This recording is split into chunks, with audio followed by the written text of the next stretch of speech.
La pluie effleurait à peine le sol ce soir-là, juste assez pour assombrir la terre et imprégner l'air d'une odeur de pierre mouillée et de tristesse ancienne. Dans les rues silencieuses du quartier huppé, pas une âme ne se promenait. Seul, le vent s'agitait et un fragile petit garçon se tenait pieds nus au bord du monde, fixant les hautes portes noires d'un hôtel particulier. Il s'appelait Beto, bien que personne n'ait prononcé son nom depuis des semaines. Son estomac se tordait de faim, ses lèvres étaient gercées et son pantalon déchiré aux genoux. Ses petits pieds, gonflés d'avoir tant arpenté les rues, étaient noircis. Il n'avait pas mangé depuis 2 jours. Pourtant, il hésitait.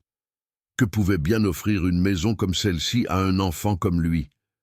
À l'intérieur, l'hôtel particulier était silencieux. Richard, le propriétaire, était assis sur un canapé, fixant la photo de son fils défunt. Émilien était décédé il y a 1 semaine, après des mois à l'hôpital. La douleur ne s'était pas adoucie, elle s'était endurcie. Richard avait cessé de dormir, de se raser, d'espérer. Ce matin-là, pour la première fois depuis les funérailles, il était tombé à genoux, désespéré. Non, parfois, il n'en avait plus, mais parce qu'il était à bout de force. « Dieu, si tu peux encore m'entendre, montre-moi quelque chose, n'importe quoi. » Il ne savait pas encore que la réponse arriverait trempée d'eau de pluie et de faim. Beto s'approcha de la porte et, avec des doigts tremblants, appuya sur la sonnette. Un bourdonnement aigu résonna dans l'esprit de Richard. Il l'ignora. L'enfant sonna de nouveau, cette fois avec plus de force. Richard se leva à contre-cœur et regarda le moniteur. Il y avait là un enfant, mouillé, tremblant, sale. Et puis, doucement, l'enfant parla. « J'ai faim !» Richard était sur le point d'éteindre le système, mais quelque chose en lui tressaillit. Une tension silencieuse dans sa poitrine. Il demanda « Où sont tes parents ?»« Je n'en ai pas. » Les Tatochten. Mots le touchèrent plus profondément qu'il ne l'aurait cru. Il appuya sur le bouton qui ouvrait la porte. Beto entra comme quelqu'un qui entre dans un rêve. Ses yeux parcoururent le jardin impeccable, les haies taillées, l'éclat de choses qui n'appartenaient pas à son monde. Marcel, observant d'en haut, s'appuya à la rambarde. Son corps était fragile à cause de la maladie, mais son esprit s'anima lorsqu'elle vit l'enfant. « Qui est cet enfant ?» demanda-t-elle à Richard lorsqu'ils se retrouvèrent à la porte. « Il avait faim » répondit Richard. Marcel descendit les escaliers lentement, chaque pas étant un défi. Lorsqu'elle arriva auprès de l'enfant, elle ne demanda pas d'explication. Elle demanda simplement « As-tu mangé aujourd'hui ?»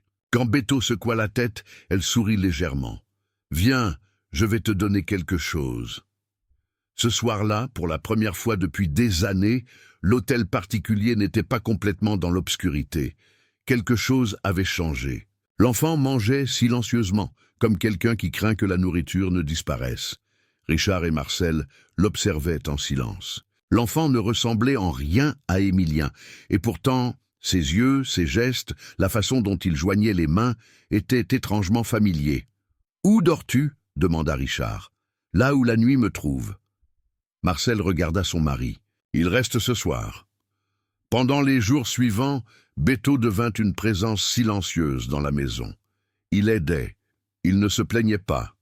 Il arrosait les plantes et pliait sa couverture. Et Marcel, bien qu'affaibli, trouva une nouvelle lumière dans ses journées grâce à lui. Richard, cependant, luttait avec la culpabilité et le doute. Chaque pas en avant avec Beto ramenait le souvenir d'Émilien avec une douleur plus vive. Le lendemain matin, Beto se réveilla avant l'aube. Il était habitué à se lever tôt, à se déplacer avec la première lumière, cherchant quelque chose à manger avant que le jour ne devienne trop chaud ou trop dangereux. Mais cette fois, en ouvrant les yeux, il se retrouva enveloppé de drap doux dans une chambre qui sentait le propre. Pendant un instant, la panique l'envahit. Où était-il? Puis il se souvint. La grande maison, l'homme sérieux, la femme gentille aux yeux tristes. Il se leva discrètement et fit son lit, avec précision, lissant chaque pli comme si son séjour en dépendait. Puis, les pieds nus pour ne pas faire de bruit, il explora le couloir. Il ne voulait pas déranger, il ne voulait pas être remarqué. Être remarqué dans les rues signifiait le danger, mais ici, il n'était pas sûr de ce que cela signifiait. Dans la cuisine, il trouva Marthe, la gouvernante, une femme au visage sévère et aux mains agiles. Elle préparait le petit déjeuner, cassant les œufs avec des mouvements précis. Quand elle vit Beto sur le seuil, ses lèvres se crispèrent. « Alors tu es bien réel, dit-elle. Je pensais que tu étais peut-être un fantôme que les maîtres avaient inventé. » Beto ne répondit pas. Il avait appris que, parfois, ne pas répondre était plus sûr. « Tu sais ce qui s'est passé dans cette maison, » continua Marthe, sans s'arrêter dans sa tâche. « Ils ont perdu leur fils. Un enfant en or, ils l'appelaient. Je n'ai jamais connu un enfant pareil, gentil même avec les ombres. Et maintenant te voilà. » « Un cadeau du ciel, » dit Madame Marcel. Son ton indiquait clairement qu'elle ne partageait pas cet avis. « Je peux aider, » proposa Beto à voix basse. « Je sais balayer, nettoyer les vitres, porter des choses. » Marthe le regarda de côté. Pendant un instant, son expression s'adoucit. « Il y a suffisamment de domestiques dans cette maison. Mange quelque chose et tiens-toi à l'écart de Monsieur Richard. Il est fragile. » Beto acquiesça. Il connaissait les hommes fragiles. Dans les rues, c'étaient les plus dangereux. Alors qu'il déjeunait seul dans le coin de l'immense table de la salle à manger, un endroit conçu pour 20 personnes, mais qui n'en nourrissait régulièrement que 2. Beto sentait les yeux des portraits de famille le suivre. Sur l'un d'eux, un enfant d'environ son âge souriait avec des dents parfaites et des yeux brillants. Émilien. Il ne se ressemblait en rien, pensa Beto. Émilien avait les cheveux blonds et soignés, tandis que les siens étaient noirs et rebelles.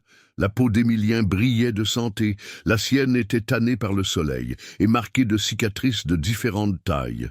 2 enfants de mondes opposés. Richard entra dans la salle à manger quand Beto terminait son petit déjeuner. L'homme s'arrêta net, comme s'il avait oublié l'existence de l'enfant. Il tenait une tasse de café qui tremblait légèrement dans sa main. Ses yeux, injectés de sang, balayèrent Beto de haut en bas. « Bonjour » dit Beto, se souvenant de manières qu'il croyait oublier. Richard hocha légèrement la tête.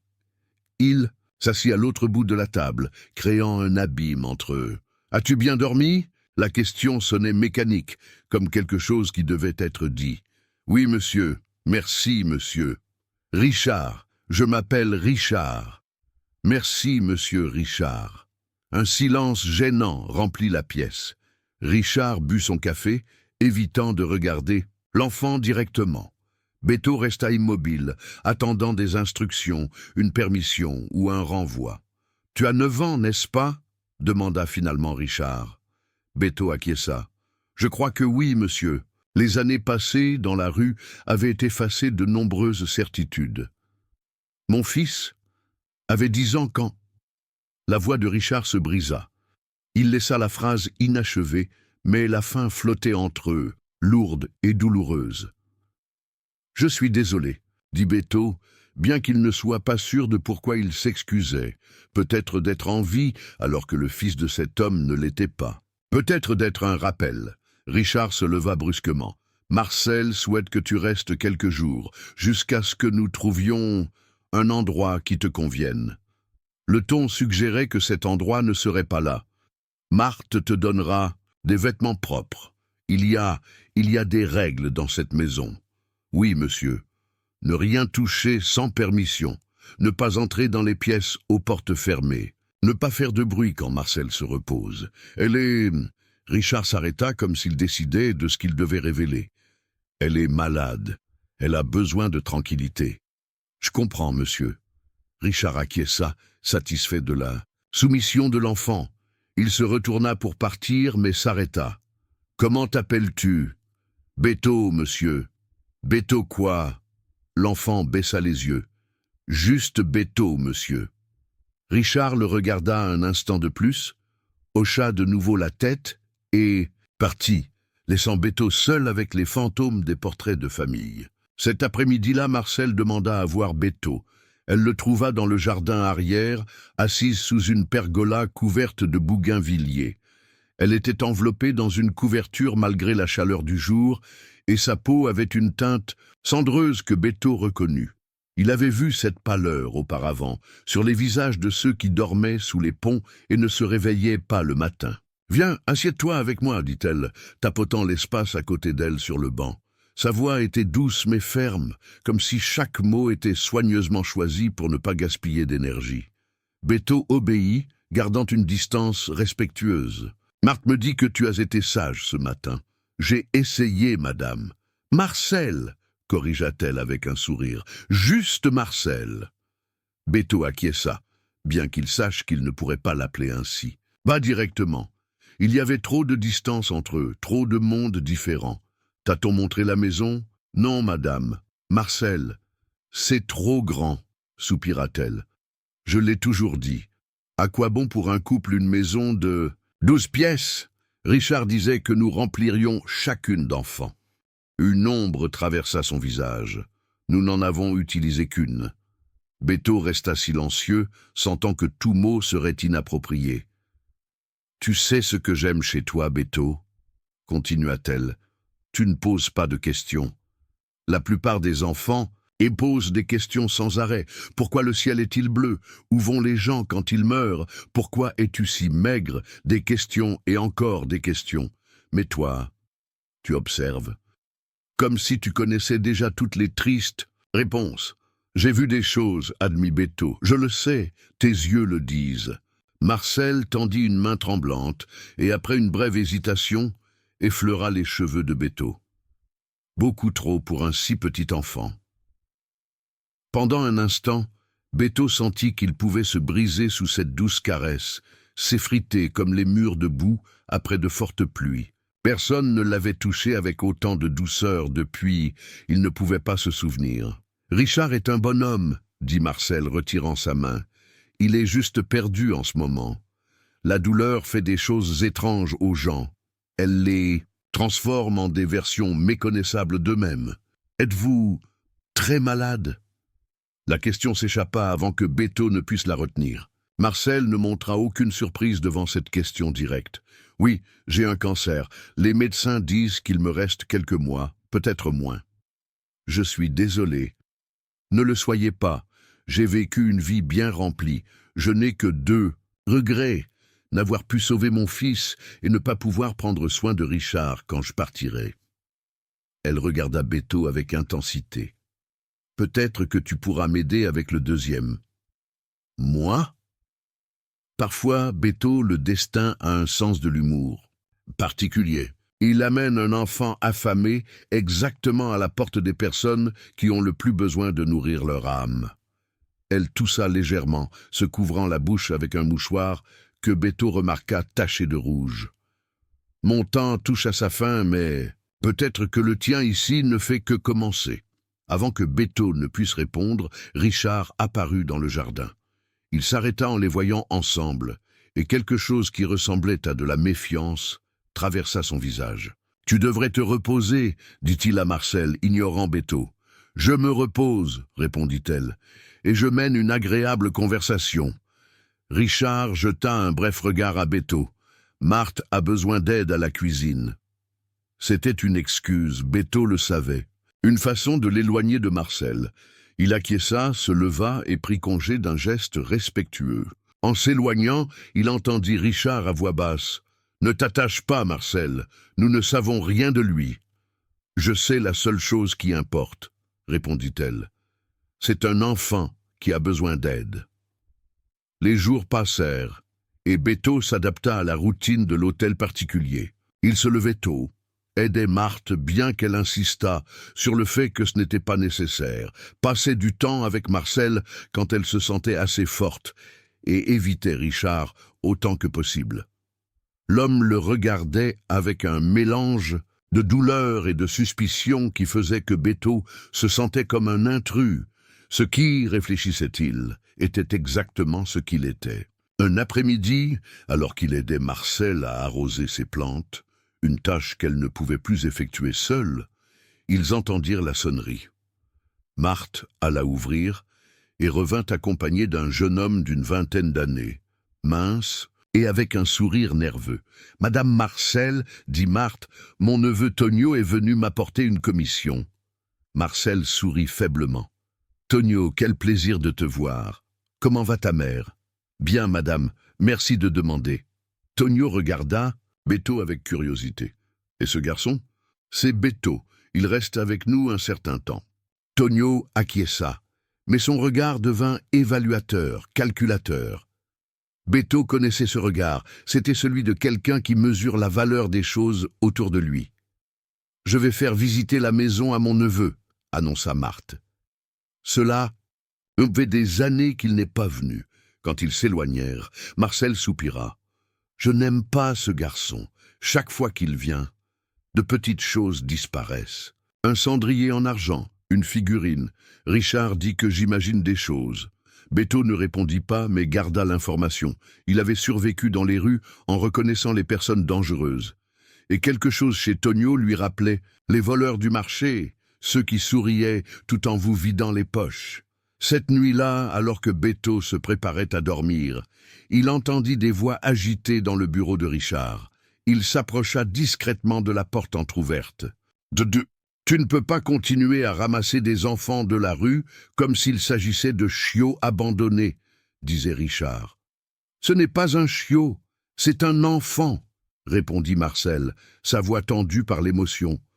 Et ce n'est pas moi qui l'ai ramassé, c'est toi qui l'as laissé entrer, parce que je pensais que ce ne serait qu'une nuit, pas ça, quoi qu'il se passe. Et que se passe-t-il, Richard? Qu'il y ait de la vie dans cette maison à nouveau? Que quelqu'un arrose mes plantes et m'écoute sans me regarder avec pitié, que quelqu'un marche dans ces couloirs sans traîner le fantôme d'Émilien à chaque pas. Silence. Beto retint sa respiration. « C'est injuste, » dit finalement Richard, sa voix brisée. « J'essaie. » « Je sais. » La voix de Marcel s'adoucit. « Tu essaies. Nous essayons tous les deux. Mais Beto a besoin de nous. Et je crois que nous avons besoin de lui. Ce n'est pas notre fils, Marcel. Ce n'est pas Émilien. Je n'ai jamais dit que ça l'était. » Un autre silence. « Combien de temps ?» demanda Richard. « Jusqu'à ce que nous trouvions une solution permanente pour lui. Nous ne pouvons pas simplement le renvoyer dans la rue. On pourrait contacter les services sociaux pour qu'ils le mettent dans un orphelinat où personne ne le verra. Ou il ne sera qu'un numéro de plus. C'est légal, c'est correct. Parfois, ce qui est correct n'est pas ce que disent les lois, Richard. » Beto s'éloigna de la porte. Il avait assez entendu. Il savait qu'il ne devait pas se faire d'illusions. Les gens comme lui ne finissaient pas dans des maisons comme celle-ci. C'était temporaire, une erreur, une fantaisie du destin qui serait bientôt corrigée. Cette nuit-là, Beto rêva de rues mouillées et de portes fermées.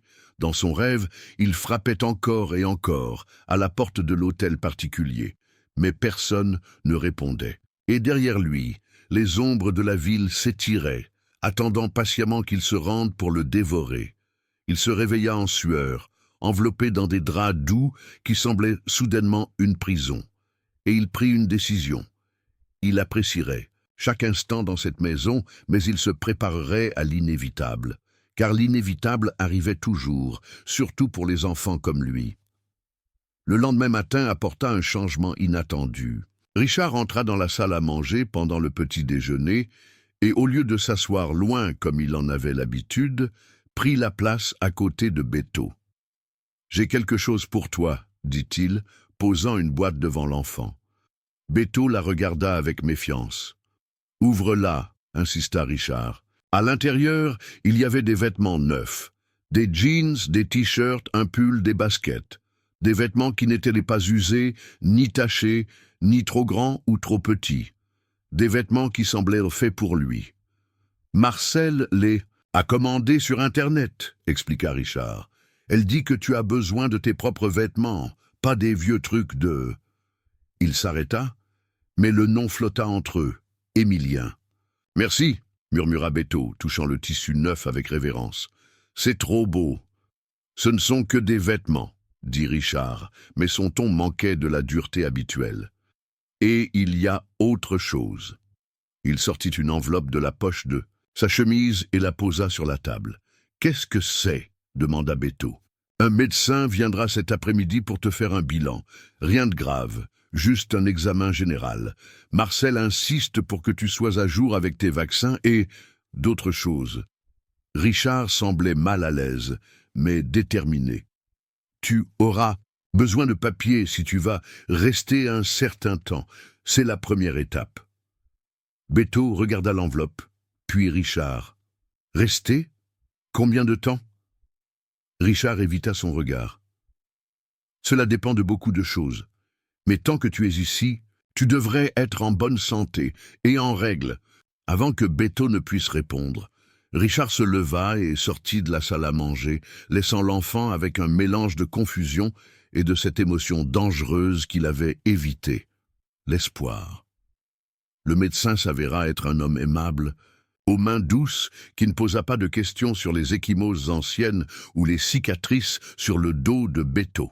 Il prit des échantillons de sang, examina ses oreilles, ses yeux, ses réflexes. Il lui fit 3 vaccins qui firent serrer les dents à Beto, mais ne le firent pas pleurer.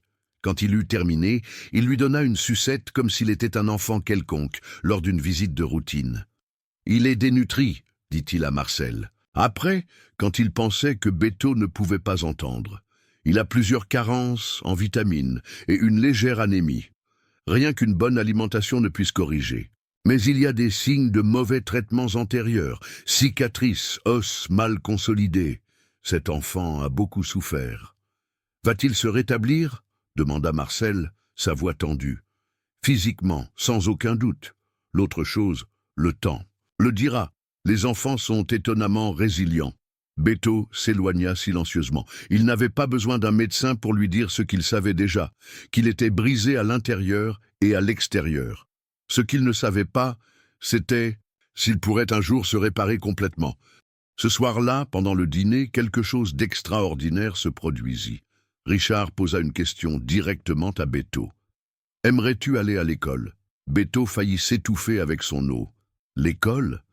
Si tu restes, tu devrais étudier, » dit Richard, évitant de regarder le sourire triomphant de Marcel. « Les cours ont déjà commencé, mais on pourrait s'arranger. »« Je ne suis pas beaucoup allé à l'école, » admit Beto. « Je ne sais pas si je saurai assez. »« On peut te trouver un tuteur d'abord, » suggéra Marcel, « pour que tu te mettes à niveau. » Beto regarda son assiette, dépassé. École, tuteur, rester. C'étaient des mots trop grands, trop normaux pour quelqu'un comme lui. « Qu'est-ce que... »« Tu en dis ?» insista Richard. « J'aimerais, » murmura Beto. Et pour la première fois depuis qu'il était arrivé à l'hôtel particulier, il sourit sans réserve. Un sourire qui transforma son visage, l'illuminant de l'intérieur, le faisant ressembler, un instant, simplement à un enfant. Pas un survivant, pas un intrus, juste un enfant. Richard resta immobile, comme frappé par un souvenir. Le sourire de Beto, bien que différent de celui d'Emilien, avait la même qualité lumineuse, la même capacité à changer l'air de la pièce. « Bien, » dit Richard, reprenant son sang-froid, « je vais m'en occuper. » Les jours suivants apportèrent des changements à l'hôtel particulier. Une tutrice, mademoiselle Helena, commença à venir 3 fois par semaine pour travailler avec Beto. Ils découvrirent que, malgré son éducation interrompue, l'enfant avait un esprit vif et apprenait vite.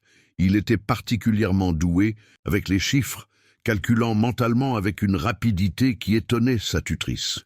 Il fallait faire vite les comptes au marché, expliqua-t-il quand elle le félicita. Si tu mets trop de temps à calculer la monnaie, on te vole. Marcel passait de plus en plus de temps avec Beto, lui enseignant les plantes du jardin, lui racontant des histoires de sa jeunesse, écoutant les quelques-unes qu'il osait partager. Parfois, quand elle se sentait particulièrement faible, ils s'asseyaient simplement ensemble, en silence, observant les colibris qui venaient aux fleurs. Richard gardait ses distances, mais Beto remarquait des changements subtils. L'homme le regardait plus directement maintenant. Parfois, il lui posait des questions sur ses leçons ou lui expliquait quelque chose qu'il voyait à la télévision. Une fois, Il trouva un livre d'astronomie dans sa chambre sans mots, mais il sut qu'il venait de Richard, par la façon dont l'homme acquiesça avec approbation quand il le vit le feuilleter pendant le petit déjeuner. Mais tout n'était pas progrès. Marthe observait ses développements avec une méfiance croissante. Béto la surprenait parfois en train de le regarder avec ressentiment, surtout lorsque Marcel lui montrait de l'affection ou que Richard lui prêtait attention. « Ne vous faites pas de fausses idées », lui dit-elle un après-midi, alors que Béto l'aidait à essuyer la vaisselle. « C'est pas permanent. Quand Madame Marcel… » Elle s'arrêta, se mordillant la lèvre. « Les choses changeront. Alors ?» Béto ne répondit pas, mais sentit le poids familier de la peur s'installer dans son estomac. Car il savait que Marthe avait raison. Marcel empirait chaque jour. Ses périodes d'énergie étaient plus courtes, ses moments de douleur plus fréquents. Le médecin venait désormais 2 fois par semaine et repartait toujours avec une expression grave. Un après-midi, alors que Béto lisait dans le jardin, il entendit un bruit étrange provenant de la chambre de Richard et Marcel. Il s'approcha inquiet et vit la porte entr'ouverte. À l'intérieur, Richard tenait Marcel pendant qu'elle vomissait du sang dans une coupe. Son corps fragile se tordait à chaque vomissement. Et Richard, avec des larmes silencieuses coulant, sur son visage, lui murmurait des mots de réconfort. Béto recula, horrifié, mais pas avant que Richard ne le voie. Leurs regards se croisèrent, celui de l'enfant plein de terreur, celui de l'homme plein de honte et de fureur d'avoir été découvert dans un moment aussi vulnérable. Cette nuit-là, Richard vint dans la chambre de Béto. Il s'assit sur le bord du lit, épuisé, les épaules affaissées, comme s'il portait le poids du monde. « Marcel est très malade, » dit-il sans préambule. « Je sais, » murmura Béto. « Elle va mourir bientôt. » La voix de Richard était plate, dépourvue d'émotion, comme si le fait de prononcer ces mots à haute voix les dépouillait de leur pouvoir, de le détruire. « Les médecins disent que peut-être quelques semaines. Nous ajustons les plans. » Béto ne savait pas quoi dire. Quel mot pourrait importer face à une telle nouvelle? « Elle t'aime bien, » continua Richard, et Béto remarqua qu'il avait du mal à l'admettre. « Je ne sais pas pourquoi, mais depuis le début, elle a vu quelque chose en toi. Elle dit que tu es une vieille âme dans un jeune corps, que tu as ses yeux. » Ses yeux? Les yeux d'Émilien. Pas physiquement, mais la façon dont tu regardes le monde. Richard secoua la tête. « Moi, je ne le vois pas, mais elle, oui. » Silence. « Elle veut que tu restes, » dit finalement Richard. « Après, quand elle ne sera plus là. » Le cœur de Béto fit un bond. « Rester avec vous ?» Richard acquiesça, son visage étant un masque indéchiffrable. « Je le lui ai promis. Elle a dit que ce serait bon pour tous les deux, que tu me garderais humain et que je te donnerais un foyer. » « Mais vous ne voulez pas de moi ici, » murmura Béto, la vérité s'échappant avant qu'il ne puisse l'arrêter. Richard le regarda, surpris par sa franchise. « Je ne sais pas, Béto. Honnêtement, je ne sais pas ce que je veux, sauf que Marcel ne souffre pas et ne me quitte pas. » Sa voix se brisa. « Mais ça, ce n'est pas entre mes mains. La seule chose que je peux faire, c'est d'exaucer son dernier vœu. » Il se leva, lissant un pli inexistant sur son pantalon. « Alors oui, tu resteras. Pour Marcel. » Alors que Richard se dirigeait vers la porte, Béto retrouva sa voix. « Monsieur, moi non plus, je ne sais pas si je devrais rester, mais je ferai tout mon possible pour ne pas être un fardeau. » Richard s'arrêta, lui tournant le dos. « On verra, » dit-il, et il referma doucement la porte derrière lui. Béto resta éveillé longtemps, fixant le plafond. Rester. Pour Marcel. Non pour lui-même, non parce qu'on l'aimait, mais comme une obligation, une promesse à une mourante. Est-ce que cela suffisait pour construire un foyer? Pour construire une vie? La question resterait sans réponse pour l'instant, car à ce moment-là, un cri déchira le silence de la nuit. Béto resta éveillé longtemps, fixant le plafond. Rester. Pour Marcel. Non pour lui-même, non parce qu'on l'aimait, mais comme une obligation, une promesse à une mourante. Est-ce que cela suffisait pour construire un foyer, pour construire une vie? La question resterait sans réponse pour l'instant, car à ce moment-là, un cri déchira le silence de la nuit. Béto sauta du lit et courut dans le couloir. Le cri venait de la chambre de Marcel et Richard. Il trouva la porte ouverte et Richard penché sur le lit, tenant la main de Marcel tandis qu'elle se tordait de douleur. « Appelle le médecin !» cria Richard en le voyant. « Le numéro est à côté du téléphone dans mon bureau. » Béto courut, trouva le téléphone, composa avec des doigts tremblants. Une voix endormie répondit et il transmit le message avec la clarté que donne la peur. Le médecin promit d'arriver dans 15 minutes. Quand Béto revint dans la chambre, Marcel était plus calme. Richard lui avait donné un médicament et il lui essuyait maintenant le front avec un chiffon humide. « Le médecin arrive !» informa Béto depuis la porte, n'osant pas entrer. Richard acquiesça sans le regarder. Toute son attention était portée sur sa femme, dont les yeux étaient fermés, la respiration irrégulière. Béto recula, se sentant un intrus dans un moment aussi intime. Mais Marcel ouvrit les yeux. « Béto !» appela-t-elle d'une voix faible. « Viens !» L'enfant s'approcha lentement du lit. La femme tendit une main tremblante, et il la prit avec précaution, comme s'il s'agissait d'un oiseau blessé. « N'aie pas peur, » murmura-t-elle. « Ça fait partie du processus. Ce n'est pas la fin, pas encore. »« Marcel, vous ne devriez pas vous forcer, » intervint Richard. Elle secoua la tête. « Il faut que vous m'écoutiez tous les deux maintenant, tant que je peux parler. » Sa voix prit de la force au fur et à mesure qu'elle parlait, comme si chaque mot était un petit miracle. « Richard, promets-moi que tu ne le chasseras pas quand je partirai. »« Je te l'ai déjà promis, Marcel.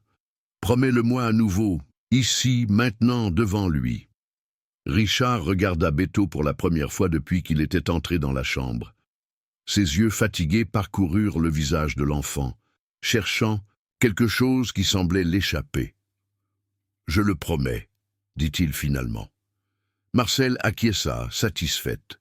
« Et toi, Béto, promets-moi que tu lui donneras une chance, que tu ne fuiras pas quand les choses deviendront difficiles. Parce que ça deviendra difficile. » Béto avala sa salive. « Je le promets. »« Bien, » soupira-t-elle. « Maintenant, je suis tranquille. » Elle referma les yeux. L'effort l'avait épuisée. Richard et Béto restèrent de chaque côté du lit, unis par la femme entre eux, un pont fragile sur un abîme de différence. Le médecin arriva peu après, et Béto fut renvoyé dans sa chambre. Il ne dormit pas le reste de la nuit. Le lendemain matin, il apprit par Marthe que Marcel avait été transporté à l'hôpital. « Cette fois, elle pourrait ne pas revenir, » dit la femme, et bien qu'elle ait essayé de paraître neutre, Béto détecta une note de triomphe dans sa voix, comme si l'absence de Marcel signifiait également son propre départ. Pendant les jours suivants, la maison sombra dans un silence spectral. Richard passait la plupart de son temps à l'hôpital, ne revenant que pour se changer et, occasionnellement, dormir quelques heures. Quand il était à la maison, il remarquait à peine la présence de Béto. L'enfant continuait ses leçons, désormais seul, suivant les instructions qu'Héléna lui avait laissées. Une nuit, presque une semaine après l'admission de Marcel, Béto entendit du bruit dans le bureau de Richard. Il jeta un coup d'œil avec prudence et vit l'homme assis à son bureau, la tête entre les mains. Devant lui, il y avait une bouteille de whisky et un verre à moitié plein. « Monsieur » appela-t-il doucement. Richard leva les yeux.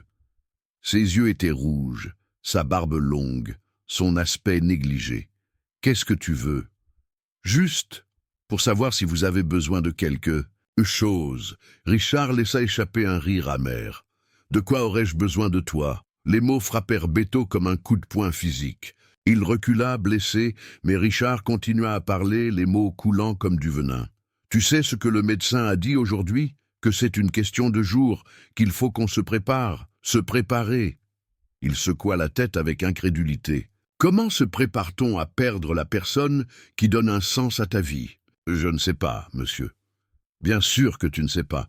Que serais-tu de perdre quelque chose ? Il faut d'abord avoir quelque chose pour le perdre. » Richard but une longue gorgée. « J'ai tout perdu. Mon fils. Et maintenant, elle. Je suis désolé, murmura Béto. Tu es désolé? La voix de Richard monta en volume. Qu'est-ce que tu ressentirais, toi? Tu arrives de nulle part, on te nourrit, on t'habille, et maintenant elle meurt en croyant que tu peux... Il s'arrêta, passant une main sur son visage. Va dormir, tu ne devrais pas me voir comme ça. Béto se retira en silence, mais les mots de Richard restèrent gravés dans sa mémoire. Il avait raison, pensa-t-il. Quel droit avait-il d'être ici, d'occuper une place dans une famille déjà brisée par la douleur? Cette nuit-là, il prit une décision. Il emballa les quelques affaires qu'il considérait comme siennes dans un petit sac à dos, laissant les nouveaux vêtements qui lui semblaient ne pas vraiment lui appartenir, et écrivit une courte note. « Merci pour tout. Je suis désolé, Béto. » Il la laissa sur le lit fait et sortit silencieusement de l'hôtel particulier avant l'aube, comme une ombre qui retourne dans les ombres. Les rues le reçurent comme de vieilles connaissances, indifférentes à son absence. Le froid matinal s'infiltra à travers sa veste fine, lui rappelant ce qu'il avait laissé derrière. Mais il ne se permit pas de regretter. C'était mieux ainsi, pensa-t-il, mieux pour tout le monde. Il erra sans but pendant des heures, évitant ces anciens territoires où d'autres enfants de la rue pourraient le reconnaître. Finalement, quand la faim commença à se faire sentir, il se dirigea vers le marché central. Là, il connaissait les coins où parfois les vendeurs laissaient des fruits meurtris ou des légumes flétris, encore comestibles mais invendables. Il était accroupi derrière un étal de légumes quand il sentit une main sur son épaule. Il se retourna, s'attendant à voir un agent de sécurité ou un vendeur en colère. À sa place, il trouva le visage sévère de Marthe. « Ah, te voilà, dit-elle. Tu as fait pas mal de remue-ménage ce matin. » Béto se tendit, prêt à courir. « Je n'ai rien volé, je suis juste parti. » « Et tu crois que ça arrange tout? Partir comme ça, sans plus? »« C'est mieux comme ça, » murmura Béto, évitant son regard. « Monsieur Richard ne veut pas de moi là-bas. » Marthe soupira. « Monsieur Richard est bête quand il boit. Il dit des choses qu'il ne pense pas. » Il a dit la vérité. Il a dit ce que sa douleur lui a fait dire. Marthe s'accroupit pour être à sa hauteur. « Écoute, gamin, je ne vais pas te mentir. Je n'étais pas contente quand tu es apparu. Je pensais que tu étais un problème. Peut-être que tu l'es. Mais Madame Marcel te veut là-bas, et elle n'a plus beaucoup de temps pour voir ses vœux exaucés. Comment m'avez-vous trouvé? Je sais comment pensent les enfants de la rue. J'en ai été une, il y a de nombreuses années. » Cela surprit Béto. « Alors, tu viens avec moi volontairement ou faut-il que je t'y traîne? Pourquoi retourner? Monsieur Richard ira mieux sans moi. Monsieur Richard sera comme une loque, c'est sûr. Mais il tiendra sa promesse à Madame Marcel. C'est un homme de parole. » « Quelle promesse? » Marthe haussa les sourcils. « Il ne te l'a pas dit? Il a signé les papiers hier. Des papiers d'adoption temporaire. » « Adoption ?» Le mot sonnait étrange, impossible. « Temporaire. » Un premier pas. Madame Marcel a insisté. Béto sentit le sol trembler sous ses pieds. « Mais il ne veut pas de moi. » Ce n'est pas une question de vouloir, c'est une question de tenir ses promesses. Marthe se redressa. « Alors, tu viens ou pas ?» Béto regarda au-delà d'elle, vers la rue animée, vers la liberté qu'il connaissait. Puis il pensa à Marcel, à sa gentillesse, à la façon dont elle lui avait offert non seulement de la nourriture et un toit, mais aussi une possibilité. « Je viendrai avec vous, » dit-il finalement. En arrivant à l'hôtel particulier, ils trouvèrent Richard à l'entrée, parlant avec un policier. Quand il vit Béto, son visage passa de l'inquiétude au soulagement, et ensuite, rapidement, à la colère. « Où étais-tu » exigea-t-il, congédiant l'officier d'un geste. « Tu imagines les soucis que tu as ?» Il s'arrêta, se corrigeant. « Tu sais les problèmes que tu as causés ?»« Je les trouvés au marché central, » informa Marthe. « Comme je m'y attendais. » Richard acquiesça. « Merci, Marthe. S'il vous plaît, préparez quelque chose à manger pour l'enfant. » Quand Marthe se retira, Richard regarda Béto en silence, comme pour l'évaluer. « Pourquoi es-tu parti? Vous ne voulez pas de moi ici, répondit Béto avec franchise. Vous avez dit que je sais ce que j'ai dit, l'interrompit Richard. J'étais ivre et furieux contre le monde. Je n'aurais pas dû m'en prendre à toi. Mais vous aviez raison. Je n'ai pas ma place ici. Richard passa une main dans ses cheveux ébouriffés. Aucun de nous n'a sa place là où il est maintenant, Béto. Moi, je devrais être dans une maison heureuse avec ma femme en bonne santé et mon fils vivant. Toi, tu devrais être avec des parents qui t'élèveraient depuis le début. Mais nous sommes là, et Marcel... Sa voix se brisa. Marcel croit qu'il y a un but à tout ça. Vous le croyez aussi? Richard regarda le ciel comme s'il cherchait une réponse. Je ne sais pas, mais je veux le croire, pour elle. Il regarda Béto directement. Je veux essayer, Béto, pour elle, et peut-être aussi pour moi. Ce n'était pas une déclaration d'affection, ce n'était pas un accueil chaleureux. C'était un homme brisé offrant un accord à un enfant brisé. Mais pour Béto, à ce moment-là, cela suffisait. Il acquiesça solennellement. Je vais essayer aussi, monsieur. Richard tendit la main, et Béto, après un moment d'hésitation, la serra.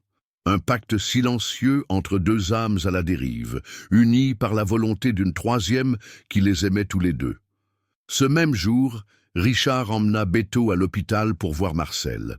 L'enfant s'arrêta à la porte de la chambre, intimidé par les tubes et les machines qui entouraient le lit où gisait la fragile silhouette de la femme.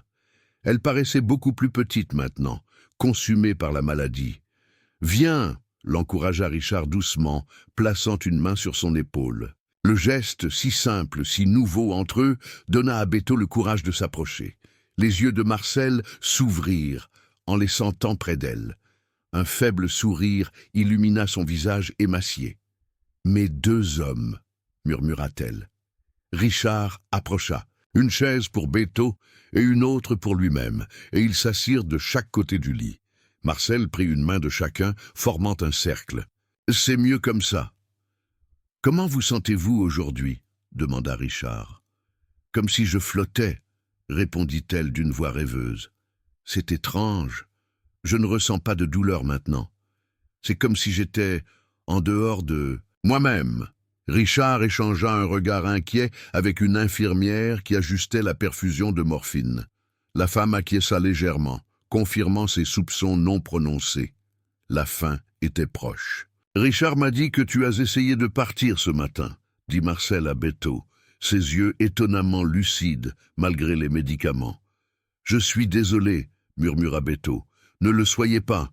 Je comprends pourquoi tu as fait ça. » Elle serra sa main faiblement. « Mais je suis contente que tu sois revenu. » Elle regarda Richard. « Vous devez tous les deux apprendre à parler, à dire ce que vous ressentez au lieu d'agir impulsivement. » Richard sourit tristement. « C'est un bon conseil. Tu te souviens de cette histoire que je t'ai lue, Béto, du renard et du petit prince ?» continua Marcel. « Oui, » acquiesça Béto. Ils avaient lu ensemble « Le Petit Prince » pendant leurs après-midi dans le jardin. « On ne voit bien qu'avec le cœur. L'essentiel est invisible pour les yeux, » cita-t-elle. « Souviens-toi de ça, Béto. Et toi aussi, Richard. Parfois, l'essentiel se cache sous des couches de douleur et de peur. Il faut être courageux pour le voir. » Ils parlèrent un peu plus, ou plutôt, Marcel parla et ils écoutèrent. Elle leur raconta un rêve qu'elle avait fait, où elle était dans un champ de fleurs avec Émilien. « Il m'attendait, dit-elle naturellement, comme si elle commentait la météo. Bientôt, je serai avec lui. » Richard serra sa main, incapable de parler. Béto observa l'échange avec une boule dans la gorge. « Amour, pensa-t-il, c'est à ça que ressemble l'amour.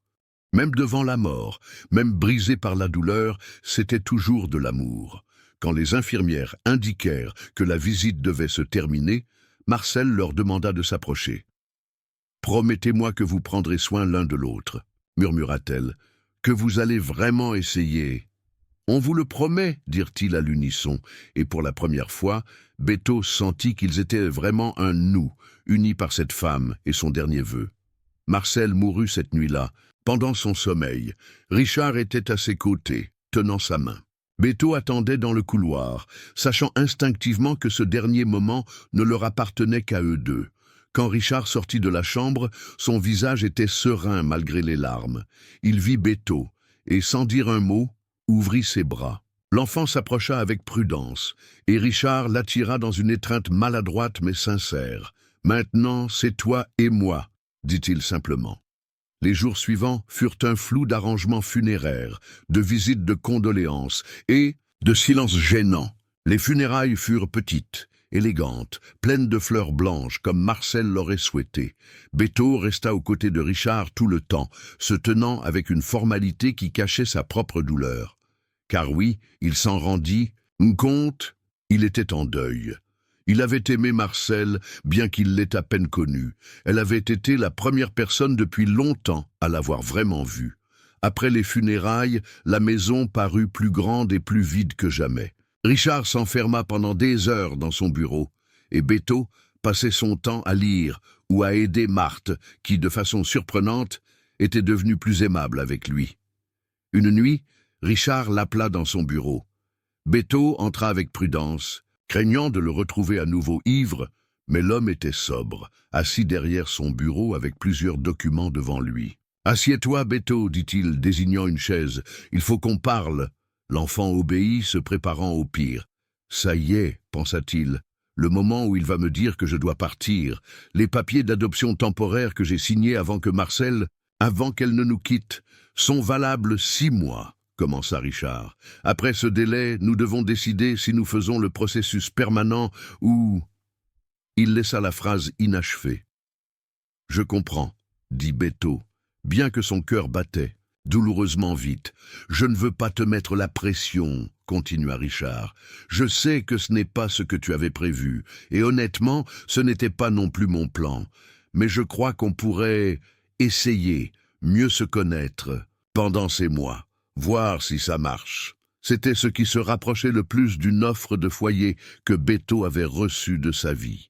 Ce n'était pas parfait, ce n'était pas inconditionnel, mais c'était réel, une possibilité. « J'aimerais bien ça, » répondit-il d'une voix à peine audible. Richard acquiesça, satisfait. « Bien, on va commencer par l'école alors. Elena, dis que tu es prêt. » Il sortit une brochure d'une école privée proche. « C'est un bon endroit, Émilien. » Il s'arrêta, le nom faisant encore mal. « C'est un bon endroit, » répéta-t-il. « Tu commencerais la semaine prochaine.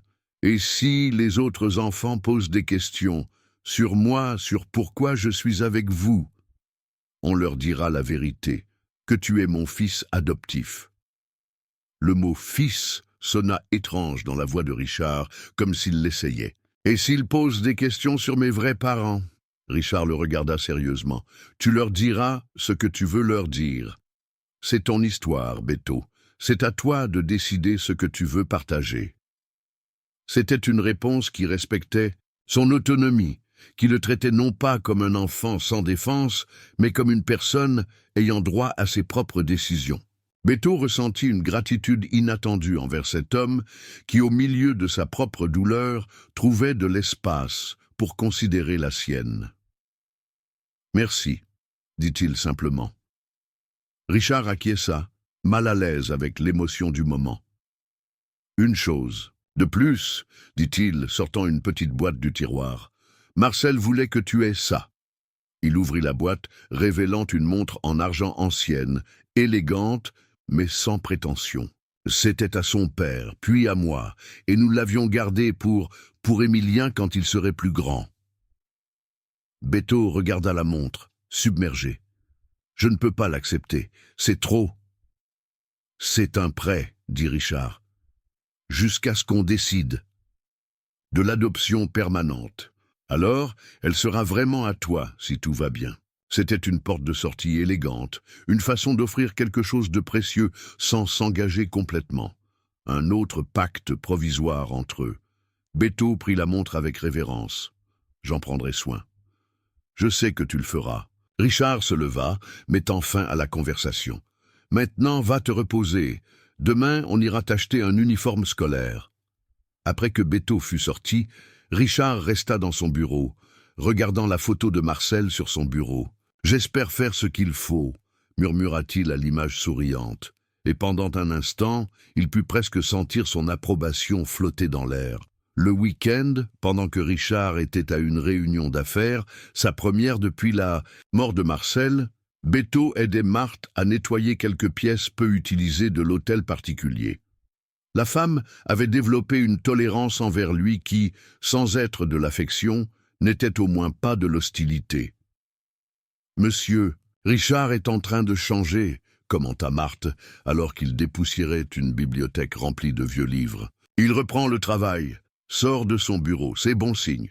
Vous croyez qu'il va s'en sortir ?» demanda Bétho. « Éventuellement, le temps ne guérit pas toutes les blessures, comme on dit, mais il apprend à vivre avec. » Marthe le regarda d'un côté. Tu lui fais du bien, tu lui donnes quelque chose sur quoi se concentrer en dehors de sa douleur. Bétho ne sut que répondre à cela. L'idée qu'il puisse être utile, voire nécessaire pour quelqu'un comme Richard, était encore trop nouvelle, trop fragile pour l'examiner de près. Ils avaient presque terminé quand ils entendirent des voix dans le hall. Richard était revenu, mais il n'était pas seul. La voix de Tonio, le neveu de Marthe, résonnait avec son ton flagorneur habituel. « Ma tante, regarde qui j'ai rencontré à l'entrée », dit Tonio, entrant dans la bibliothèque avec Richard. « Tonio », salua Marthe avec surprise. « Je ne savais pas que tu viendrais aujourd'hui.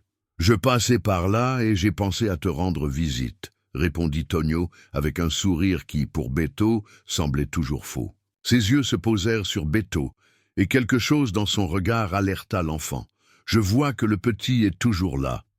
Bétho fait partie de la famille maintenant, » dit Richard avec une fermeté qui surprit tout le monde, même lui-même. « Bien sûr, monsieur, j'en suis ravi pour lui. » Tonio sourit plus largement. « C'est une chance de trouver un tel foyer. » Marthe, sentant la tension, suggéra de préparer du café. Richard acquiesça et se retira dans son bureau, laissant Bétho seul avec Tonio. « Alors, tu as décroché le gros lot, hein, morveux ?» murmura Tonio quand ils furent seuls. « Grande maison, papa riche, avenir assuré. »« Ce n'est pas comme ça, » répliqua Bétho, mal à l'aise avec cette caractérisation. « Non ?» Tonio s'approcha, son sourire disparut. « Tu crois que je ne sais pas ce que tu fais? Je t'ai vu avant, dans les rues, tu es un voleur tout comme moi. » « Je ne suis pas un voleur, » protesta Bétho, bien qu'il ait pris des choses dans le passé pour survivre. « On est tous des voleurs d'une certaine manière, » dit Tonio, parcourant la bibliothèque du regard, comme pour en évaluer le contenu. « Sauf que toi, tu as volé quelque chose de plus grand, une famille, une identité. » Il s'arrêta devant une vitrine contenant plusieurs petits objets en argent. « Qu'est-ce qui se passerait si quelqu'un racontait à monsieur Richard ton passé ? S'il découvrait que tu n'es pas le petit ange que prétend madame Marcel. » La peur s'installa dans l'estomac de Bétho. « Qu'est-ce que tu veux ?» Tonio sourit, satisfait de la réaction. « Coopération. Il y a des choses dans cette maison qui pourraient disparaître sans que personne ne le remarque. Des petites choses, mais précieuses. » Il désigna d'un geste discret la vitrine. « Tu pourrais m'aider et en échange, je garderai ton secret. »« Je n'ai pas de secret, » dit Bétho, bien que tous deux savaient que ce n'était pas tout à fait vrai. Tout le monde a quelque chose à cacher, surtout ceux qui ont vécu dans les rues. Réfléchis-y, insista Tonio.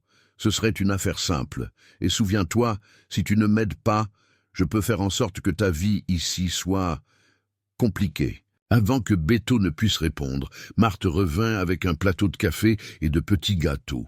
Tonio changea instantanément d'expression pour une amabilité innocente. « Je vous aide, ma tante. » L'échange laissa Bétho inquiet.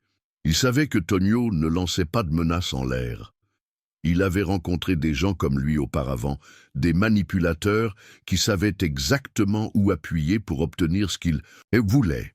Cette nuit-là, alors qu'il se préparait à dormir, Bétho regarda la montre en argent que Richard lui avait donnée, un symbole de confiance, de possibilité. Et si Tonio tenait sa menace ? Et si Richard découvrait les choses que Bétho avait faites pour survivre dans les rues? Ce n'étaient pas des choses terribles, de petits vols, des mensonges, quelques bagarres, mais cela pourrait suffire à briser la fragile confiance qu'ils avaient commencé à construire. Les jours suivants, Bétho fut tendu, attendant que Tonio réapparaisse ou qu'il réalise sa menace d'une manière ou d'une autre. Mais rien ne se passa. La vie continua avec sa nouvelle normalité. Richard, retournant progressivement au travail, Beto se préparant pour son premier jour d'école, Marthe gérant la maison avec son efficacité habituelle. L'école se révéla moins intimidante que Beto ne l'avait craint. C'était différent, certes. Les enfants portaient des uniformes impeccables, parlaient de vacances dans des endroits que Beto ne pouvait même pas situer sur une carte, avaient des téléphones, des ordinateurs, des vies ordonnées, mais ils n'étaient aussi que des enfants, curieux, parfois cruels, parfois gentils, toujours imprévisibles. L'histoire que Beto et Richard avaient convenue était simple. Beto était leur fils adoptif. Il n'entrait pas dans les détails de son passé. Si quelqu'un posait trop de questions, Beto avait le droit de dire qu'il n'aimait pas en parler. La plupart des enfants respectèrent cela, ou du moins firent semblant de le faire. Richard l'emmenait et le récupérait à l'école tous les jours. Un rituel qui fut d'abord inconfortable, mais qui devint progressivement quelque chose que tous deux attendaient. Parfois, ils parlaient des cours de Beto. Parfois, ils écoutaient de la musique.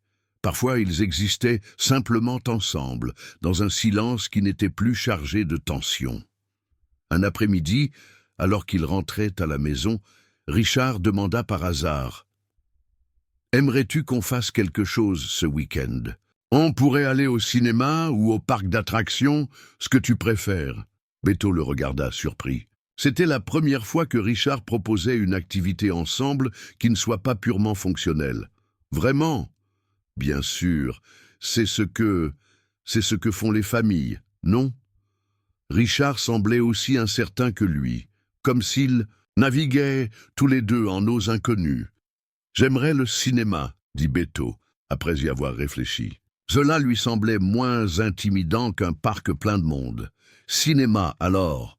Ce fut une agréable soirée. Ils virent un film d'action, mangèrent du pop-corn, burent des sodas beaucoup trop grands.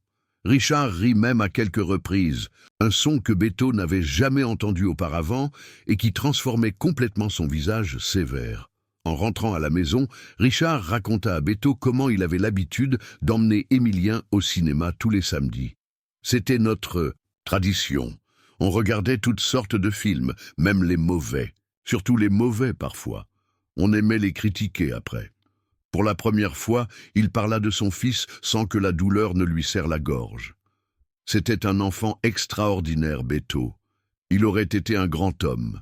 « Je suis désolé, » dit Beto, ne sachant que dire d'autre. « Ne le sois pas. » Richard le regarda brièvement avant de reporter son attention sur la route. « Je suis heureux de pouvoir parler de lui avec toi. Je suis heureux de me souvenir. » C'était un petit pas, mais significatif. Cette nuit-là, avant de dormir, Beto pensa à la journée et sentit quelque chose d'étrange grandir en lui. Quelque chose qui ressemblait à de l'espoir. La menace de Tonio semblait s'être évanouie et Beto commençait à se détendre, à se permettre de croire que peut-être, juste peut-être, cette nouvelle vie pourrait fonctionner. Il s'adaptait bien à l'école, ses notes étaient excellentes, et sa relation avec Richard, bien qu'encore marquée par la prudence mutuelle, s'améliorait de jour en jour. Puis, un après-midi, tout bascula. Beto rentra de l'école et trouva « la maison en émoi ». Richard était dans son bureau, le visage crispé dans une expression que Beto avait déjà vue auparavant. La fureur à peine contenue. Marthe se tenait devant lui, pâle et tendue. « Qu'est-ce qui se passe ?» demanda Beto depuis la porte. Tous deux se tournèrent vers lui. Le regard de Richard était glacial. « Entre et ferme la porte », ordonna-t-il. Beto obéit, son cœur battant, à tout rompre. Sur le bureau de Richard, il vit la raison de la tension, la montre en argent qu'il lui avait donnée, ainsi que d'autres petits objets qu'il reconnut de la vitrine de la bibliothèque. « Marthe a trouvé ça dans ta chambre », dit Richard, sa voix maîtrisée, mais avec un tremblement de colère, « caché au fond de ton placard. »« Ce n'est pas moi qui les ai mis là, » dit Beto immédiatement, sentant sa bouche se dessécher. « Je ne toucherai jamais à ces choses, je le jure. »« Alors comment sont-ils apparus dans ta chambre ?» exigea Richard. « Ils y sont entrés tout seuls ? Quelqu'un a dû les y mettre, » insista Beto, bien qu'il sache déjà qui était le coupable. « Tonio. Il avait finalement mis sa menace à exécution. « Je ne les ai pas volés, je le jure sur la mémoire de Marcel. » Richard se raidit à la mention de sa femme. « Ne l'implique pas là-dedans. »« La montre, c'est vous qui me l'avez donnée, » continua désespérément Bétho. « Pourquoi voler quelque chose que vous m'avez déjà donné? Pour la vendre, peut-être, ou pour... » Richard s'arrêta, passant une main sur son visage. « Je ne sais pas, Bétho. Je ne sais pas quoi penser. »« Monsieur !» intervint Marthe, sa voix étrangement tendue. « Peut-être devrions-nous nous calmer. »« Et... me calmer ?» l'interrompit Richard. « J'ai fait confiance à cet enfant, je lui ai ouvert. Ma maison, je l'ai traitée comme... Et voilà comment il me remercie. »« Ce n'est pas moi, » répéta Bétho, sentant les larmes menacer de jaillir, mais il se contint. Pleurer ne servirait à rien. « Il faut que vous me croyiez. » Richard le regarda longuement, cherchant sur son visage quelque chose qui lui dirait quoi. « Croire. Je veux le faire, dit-il finalement, mais les preuves sont là. Les preuves mentent, dit Bétho, avec une intensité qui surprit les deux adultes. Ou quelqu'un les a mises là pour qu'elles mentent. Qui ferait une chose pareille? Bétho hésita. Accuser Tonio était risqué. C'était le neveu de Marthe. Et sans preuve, cela ressemblerait à une tentative désespérée de détourner la faute. Je ne sais pas avec certitude. Je ne te crois pas, dit Richard, sa voix pleine d'une déception qui toucha Bétho plus profondément que n'importe quel cri. Je pensais qu'on pourrait, que ça pourrait... Il secoua la tête. Ramasse tes affaires. Demain, je t'emmène aux services sociaux. Non! Le cri de Bétho résonna dans la pièce. S'il vous plaît, ne faites pas ça. Je vous dis la vérité. Je ne vous volerai jamais. Jamais. Va dans ta chambre, ordonna Richard, lui tournant le dos. Je ne veux pas continuer à discuter. Bétho regarda Marthe, cherchant du soutien, mais la femme évita son regard. Dépité, il sortit du bureau, mais n'alla pas dans sa chambre. Au lieu de cela, il se faufila dans la cuisine et prit le téléphone. Avec des doigts tremblants, il composa le numéro de Tonio qu'il avait vu une fois sur le téléphone de Marthe. Après plusieurs sonneries, une voix répondit « Allô ?»« Je sais que c'est toi, » dit Bétho sans préambule. « Je sais que tu as mis ces choses dans ma chambre. » Un rire de l'autre côté. « De quoi tu parles, morveux ? Je t'avertis, Tonio, si tu ne viens pas tout de suite avouer ce que tu as fait, j'irai à la police. Et que vas-tu leur dire ? Qu'un adulte respectable est venu chez toi juste pour cacher des objets de valeur dans ta chambre? Qui crois-tu qui va te croire? Tu es un gamin des rues, tout le monde sait que ceux de ta classe volent. » La voix de Tonio était moqueuse, confiante. « J'ai des preuves, » mentit Bétho, jouant le tout pour le tout. « Des caméras de sécurité. Monsieur Richard les a installées dans toute la maison après la dernière fois que des choses ont disparu quand tu étais là. » Un long silence. « Tu mens. Tu veux prendre le risque? La police pourrait aussi s'intéresser à d'autres vols. Combien y en a-t-il eu au fil des ans? » Un autre silence, suivi cette fois d'un soupir nerveux. « Qu'est-ce que tu veux?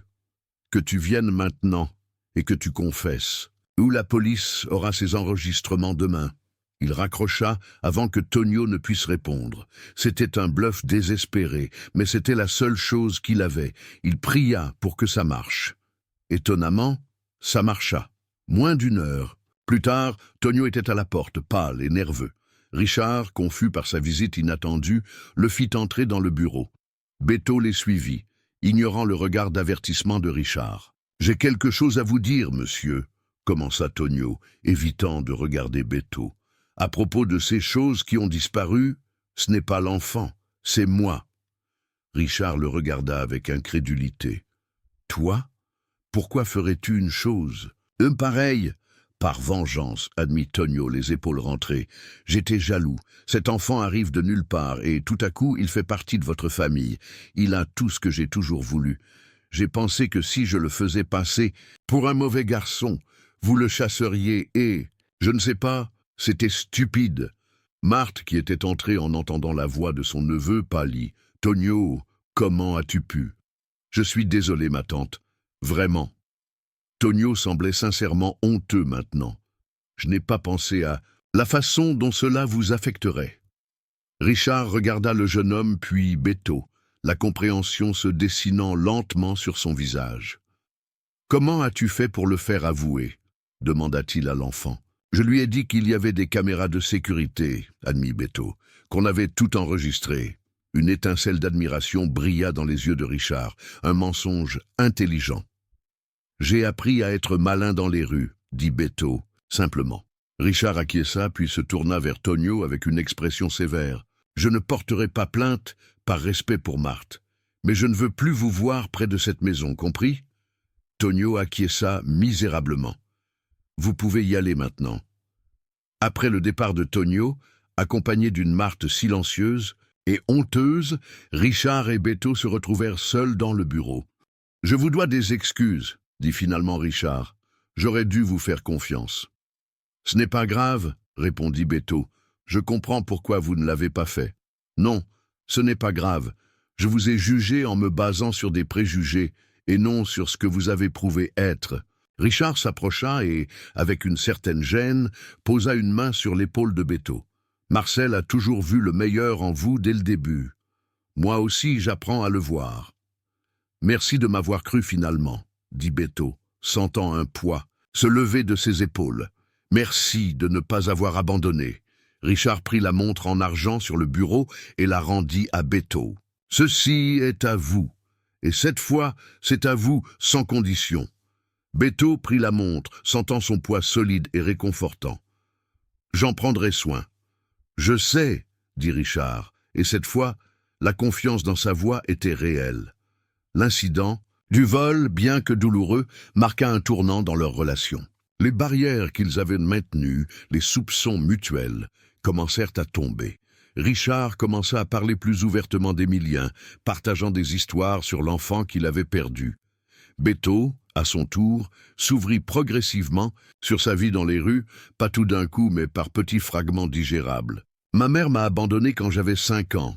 Lui raconta-t-il un soir, pendant le dîner. Ou du moins, c'est ce que je crois. Je m'en souviens vaguement, mais je ne sais pas si mes souvenirs sont réels ou inventés. » Richard écouta en silence, sans juger, sans offrir de pitié, juste de l'attention, du respect pour son histoire. Qui s'est occupé de toi ensuite? Personne en particulier. J'ai été dans un orphelinat pendant un certain temps, puis dans une famille d'accueil, qui n'était pas bonne. Je me suis enfui et j'ai vécu dans les rues. Depuis ce temps, dit Beto, en jouant avec sa nourriture, j'ai appris à me débrouiller tout seul. Tu es un survivant, dit Richard avec un respect que Beto n'avait jamais entendu auparavant. C'est admirable. Je n'ai pas toujours fait de bonnes choses pour survivre, admit Beto, sentant qu'il devait être complètement honnête. J'ai volé de la nourriture, j'ai menti, je me suis battu. Tu as fait ce qu'il fallait, répondit Richard. Personne ne devrait te juger pour ça, et surtout pas moi. Cette nuit-là, Richard fit un rêve. Il vit Marcel, rayonnante et en bonne santé comme avant la maladie, debout dans le jardin sous sa pergola préférée. À côté d'elle, Émilien souriait, ses yeux brillants comme toujours. Et à sa grande surprise, Beto était là aussi, comme s'il avait sa place, comme s'il avait toujours fait partie du tableau. « Tu le vois maintenant ?» demanda Marcel dans le rêve, sa voix claire comme de l'eau. L'essentiel est invisible pour les yeux. Il se réveilla avec des larmes aux yeux, mais ce n'était pas seulement des larmes de tristesse. Il y avait quelque chose de plus là, quelque chose qui ressemblait beaucoup à la paix. Les mois passèrent. La période d'adoption temporaire approchait de sa fin. Richard et Beto avaient établi une routine, un rythme partagé. Ils déjeunaient ensemble chaque matin. Beto allait à l'école où il excellait. Richard travaillait. Ils dînaient ensemble le soir. Regardaient parfois un film ou lisaient dans le salon, chacun avec son propre livre, mais partageant l'espace. Le week-end, ils sortaient au cinéma, à un match de football, parfois simplement pour se promener dans le parc. Ce n'était pas une relation père-fils traditionnelle, pas encore. Peut-être que ça ne le serait jamais tout à fait. Mais c'était quelque chose de réel, quelque chose que tous deux avaient consciemment construit pierre par pierre, jour après jour. Un après-midi, alors qu'ils révisaient ensemble un problème de mathématiques particulièrement difficile, Beto avait découvert qu'il avait du talent pour les chiffres. Richard mentionna par hasard « Le travailleur social vient demain ». Pour l'évaluation finale, Beto haussa les épaules. Il savait ce que cela signifiait. Le moment de décider était arrivé. « Tu es nerveux ?» demanda Richard. « Un peu, admit Beto. « Et vous ?»« Aussi. » Richard ferma le livre de mathématiques. « Beto, je veux te demander quelque chose et j'ai besoin que tu sois complètement honnête. Veux-tu rester avec moi dans cette maison de façon permanente ?» Beto sentit son cœur s'accélérer. Malgré tout ce qu'ils avaient accompli, Richard n'avait jamais posé la question aussi directement. « Vous voulez que je reste ?»« Ce n'est pas ça que je demande, » dit Richard doucement. « Il ne s'agit pas de ce que je veux, ni de ce que j'ai promis à Marcel. Il s'agit de toi, de ta vie, de ton avenir. Alors, je te le demande à nouveau. Veux-tu rester ?» Beto regarda autour de la pièce, celle qu'il considérait maintenant comme sa chambre. Il vit les livres sur les étagères, l'uniforme scolaire, accroché pour le lendemain, la montre en argent sur la table de nuit. Il vit des fragments d'une vie qu'il n'avait jamais cru possible pour quelqu'un comme lui. « Oui, » dit-il finalement d'une voix ferme, « je veux rester. » La tension quitta visiblement les épaules de Richard. « Bien, » dit-il simplement, « parce que je veux aussi que tu restes. » C'était ce qui se rapprochait le plus d'une déclaration d'affection qu'ils avaient partagée, et cela suffisait. Tous deux savaient que les grands mots, amour, famille, appartenance, viendraient avec le temps, si cela devait être. Pour l'instant, cet accord simple, cette volonté partagée, était leur point de départ. L'évaluation avec le travailleur social se passa bien. Richard avait préparé tous les documents nécessaires et Beto répondit aux questions avec une maturité qui impressionna le fonctionnaire. Lorsqu'on lui demanda s'il se sentait en sécurité et heureux dans sa nouvelle maison, Beto répondit sans hésiter « Plus que jamais de ma vie ». Quelques semaines plus tard, une lettre officielle arriva. Richard l'ouvrit en présence de Beto, lut son contenu, puis, pour la première fois depuis que Beto le connaissait, sourit largement. « C'est officiel, » dit-il, lui tendant le document. « Légalement, tu es mon fils maintenant. » Beto lut le document, les mots flous à travers les larmes qu'il ne put retenir. Fils, père, famille. Des mots qui avaient autrefois semblé appartenir à une langue qu'il n'apprendrait jamais. « Il y a autre chose, » dit Richard, sortant une autre enveloppe. « Les résultats des tests ADN que nous avons faits pour la procédure d'adoption. » Beto acquiesça. Il se souvenait d'avoir fourni des échantillons de salive des semaines auparavant, une exigence légale pour la procédure. Normalement, ce n'est qu'une formalité pour écarter une relation biologique avant de procéder à l'adoption. Mais dans notre cas, Richard hésita. Ils ont trouvé quelque chose d'inhabituel. Quoi ? Le cœur de Beto s'accéléra. Y avait-il un problème? Quelque chose qui pourrait menacer sa nouvelle vie? D'une certaine manière, Beto, nous partageons de l'ADN. Richard semblait aussi surpris que lui. Nous ne sommes pas pères et fils biologiques, c'est clair. Mais il y a une parenté lointaine, peut-être un arrière-arrière-grand-père commun ou quelque chose comme ça. Beto regarda le document, incapable de comprendre complètement ce que cela signifiait.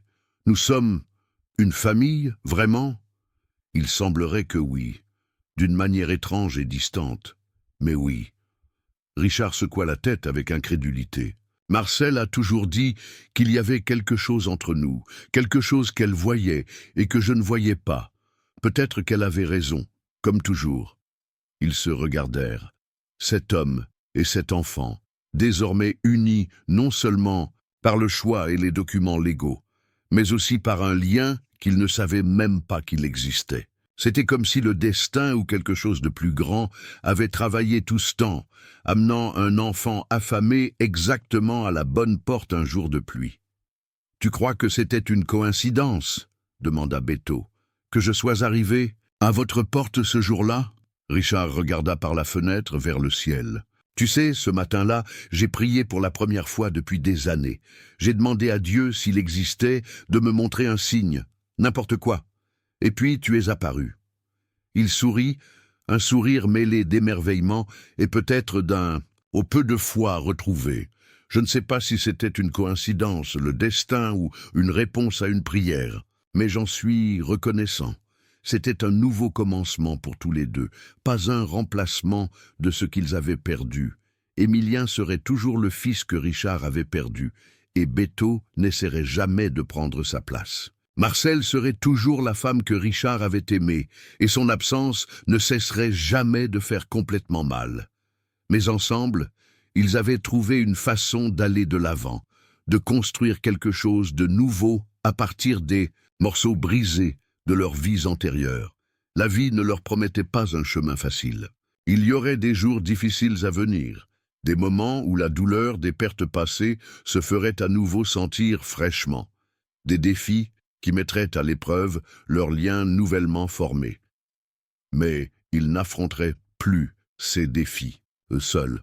« Tu sais quel jour on est aujourd'hui » demanda Richard ce soir-là, alors qu'ils dînaient pour célébrer la nouvelle. Béto secoua la tête. « Exactement 6 mois que tu as frappé à notre porte, » dit Richard. « 6 mois qui ont changé nos vies pour toujours. » Béto sourit, pensant à cet enfant trempé et affamé qu'il avait été, au désespoir qu'il avait amené à frapper à cette porte. « Je n'aurais jamais imaginé que ça finirait comme ça. »« La vie est imprévisible, » répondit Richard. « Parfois, elle te prend tout ce que tu aimes. Et parfois, quand tu t'y attends le moins, elle te donne quelque chose dont tu ne savais même pas que tu avais besoin. » Ils levèrent leurs verres. Richard avec du vin, Béto avec du jus de fruits, à l'avenir, à Marcel, aux miracles inattendus, aux portes qui s'ouvrent quand tout semble perdu. Et quelque part, peut-être, Marcel souriait, sachant que les 2 personnes qu'elle aimait le plus avaient trouvé, enfin, un chemin de retour vers la lumière. Félicitations! Écrivez 9 dans les commentaires pour me faire savoir que vous êtes restés jusqu'au bout avec moi. Merci d'avoir regardé et à l'histoire de demain sur cette même chaîne.